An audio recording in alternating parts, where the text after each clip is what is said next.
Doesn't have to land every time, he can just pop them straight into his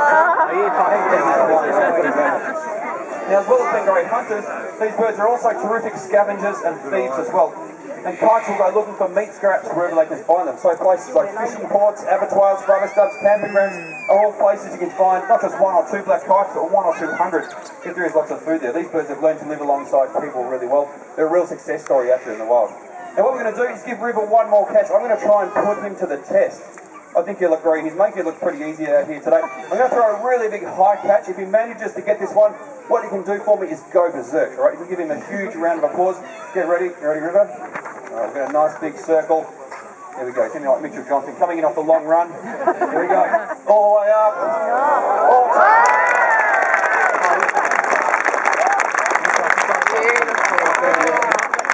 Like the one train bird, just put himself home as well. It works like that. Australia is known by many people as the land of the parrots, and it's really easy to see why. We are extremely lucky in this country to have 56 beautiful parrot species that all live here in Australia. And of course we have cockatoos and corellas, we've got lorikeets and rosellas, they are all in the parrot family, even budgerigars are parrots as well. But we'd like to meet a really large and charismatic cockatoo. His name is Posy. Now you can see that Posy, of course, is a big white bird, but have a look on his head.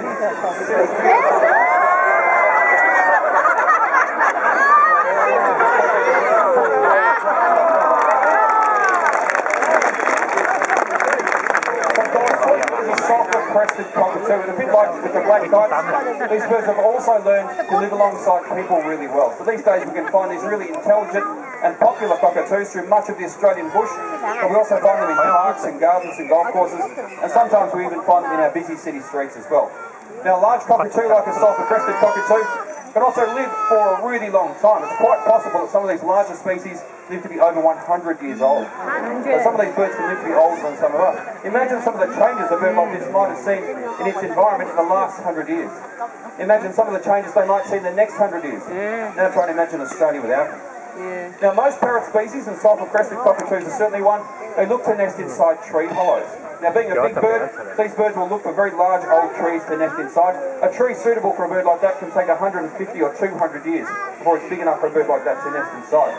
Now as deforestation continues to occur and we lose our old growth forests, it does mean we're losing the habitat of lots of our parrot species, but also of the next bird we'd like you to meet as well. And the next bird we're going to have a look at is very different to what you've already seen. We're going to meet one of our nocturnal or nighttime predators. This is a barking owl. Now this is our female barking owl, and her name is Millie. In Australia we have 8 species of owl, and you can certainly distinguish the 4 of the owls belong to what's called the hawk owl family. You might see some barn owls as you're walking around today. The barn owls have really distinctive heart-shaped base, so that's very distinctive of the mast owl family. So this one belongs to the other family of owls, and that's called the hawk owls. And they do have very hawk-like features. So Millie is a barking owl. As you can see, she's just having a good look around out here. I think there's some funny looking people out here today. So these birds, of course, have beautiful eyes. They have amazing eyesight. Really, I haven't seen a crowd this big for a while.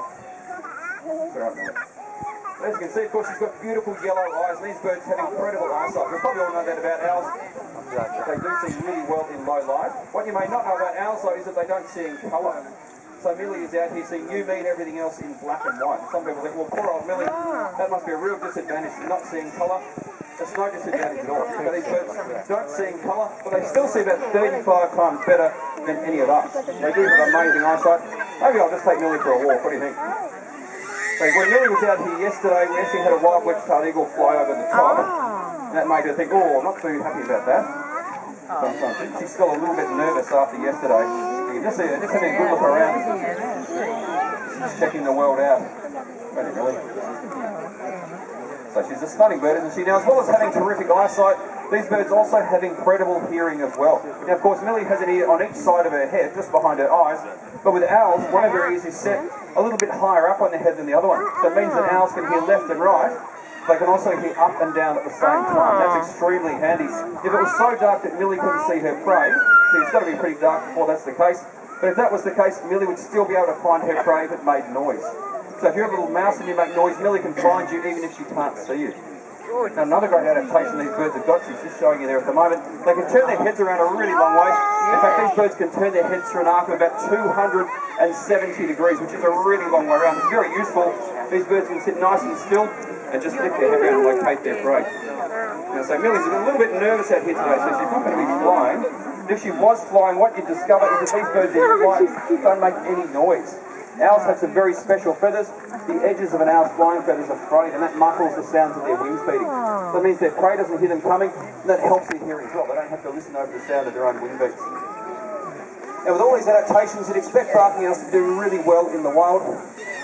And in northern Australia, that's the case. There are lots of them out there. But here in Victoria, these birds are actually an endangered species. You only have 50 or 60 pairs of beautiful barking owls left in Victoria.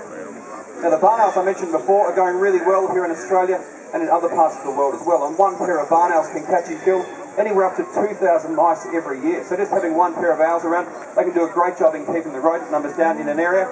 And barn owls are a real success story, but I say barking owls are actually facing some really big challenges in the wild, and they do need a little bit of protection of their own. While barn owls have adapted to nesting and shedding